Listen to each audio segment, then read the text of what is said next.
É isso aí, doutor Álvaro de volta aqui com a gente no nosso Band News Station para trazer um assunto importantíssimo. As pesquisas mostram, a história mostra, né, que as mulheres se cuidam muito mais do que os homens, principalmente no que se refere a tentar evitar alguma doença mais grave, fazer ali testes sazonais, check-ups e tudo mais.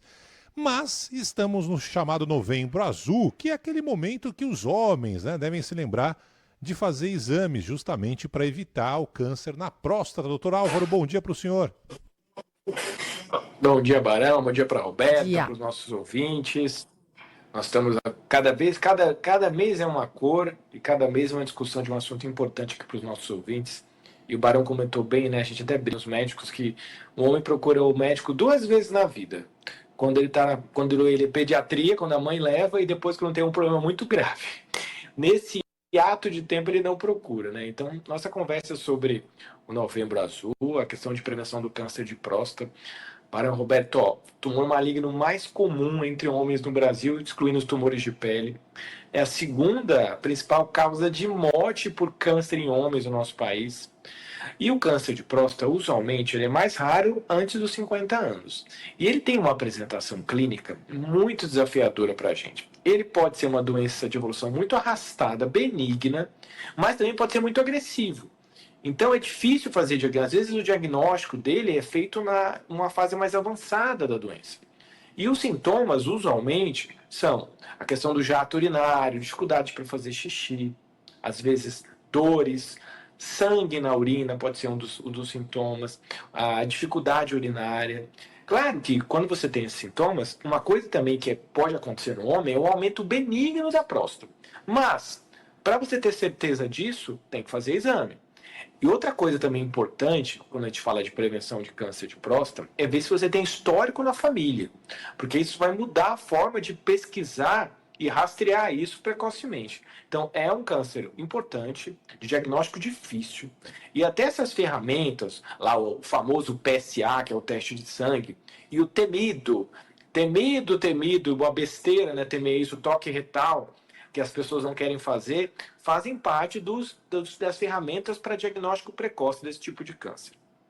O diagnóstico precoce que não só aumenta as chances de cura, né, doutor, como em qualquer tipo de câncer, mas aumenta a ajuda também, aumenta as possibilidades de preservar a fertilidade masculina.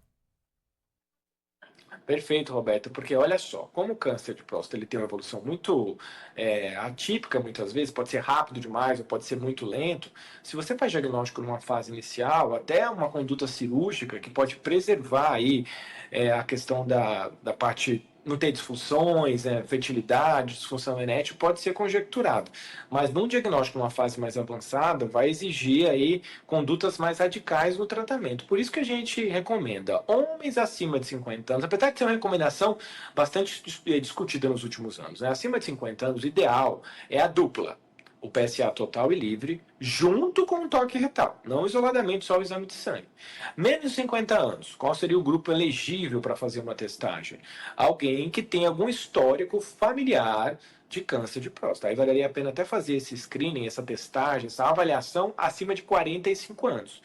E se tiver qualquer sintoma, procure imediatamente um urologista para ser avaliado. Tá? A quantidade de fazer xixi com sangue, com dor, né? Às vezes está indo muitas vezes no banheiro à noite, né? Não vou falar para você isso é câncer de próstata, não, mas precisa ser avaliado. Muitas vezes as pessoas têm esses sintomas e acham que não é nada e não procuram um médico, porque como você bem colocou, Roberta, diagnóstico precoce é nosso objetivo em prevenção e saúde, né?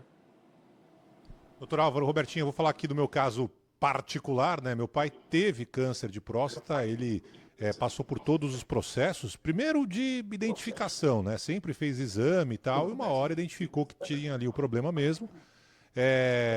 Se curou, né? Passou por todos os tratamentos e tal. De vez em quando tem que monitorar, porque às vezes volta, às vezes não volta, então não é um negócio tão simples, não, né? Mesmo com a remissão e tudo mais. E eu já fiz 2 vezes, por causa da situação do meu pai, o exame do toque. Né? E vou falar que não é a coisa mais agradável da história do planeta Terra. Que delícia, né? Aquela coisa assim de piada e tal, mas também dura sei lá, pouquíssimos segundos, não é nada que vai acabar com a sua masculinidade. Ah, meu Deus, a partir de Não, agora tem uma outra orientação sexual, nada disso, né? A vida segue numa boa e você sai besteira, de lá Barão. satisfeito, digamos, pô, pelo menos tá tudo bem por enquanto, tudo mais. Você sabe, aqui nos Estados Unidos, doutor, eu ainda não fiz nenhuma vez.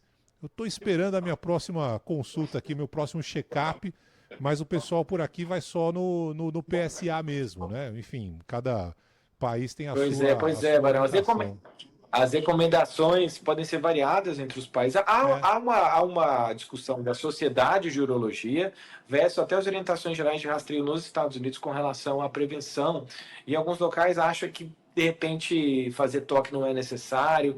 Mas aqui no Brasil a gente tem essa recomendação da Sociedade Brasileira de Urologia de fazer um rastreio associado, né? E você tocou num ponto muito interessante e importante, que é a questão do toque retal, gente. Ninguém vai pegar e fazer um toque retal sem colocar um lubrificante, sem machucar você. É tudo feito de uma forma muito rápida, técnica dentro do consultório, não tem que ter medo, é uma coisa importante para o seu autocuidado, né?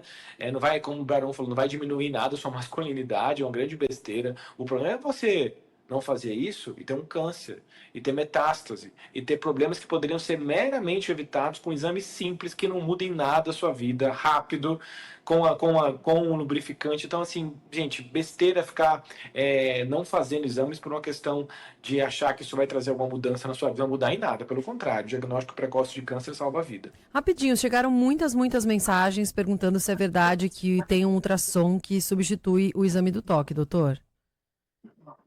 Pô, tem o ultrassom transretal da próstata, é um exame que a gente faz para avaliar o tamanho da próstata. Ele não é um exame substituto, até porque se tiver alguma alteração no ultrassom vai ter que fazer uma biópsia. Ele faz parte da investigação quando o paciente tem queixa. Então é um exame complementar, né? Nenhum guia do mundo recomenda fazer rastreio com ultrassom, mas se tiver sintomas vai ter que olhar o tamanho da próstata. Vai ter que muitas vezes até pedir uma biópsia guiada por ultrassom, às vezes, ou até uma biópsia transretal para poder avaliar. Mas faz parte da investigação, mas é um exame de triagem fazer um ultrassom transretal. muito bem. Tem mais pergunta aí, Robertinho? Como é que tá o esquema? Que agora travou aqui meu WhatsApp.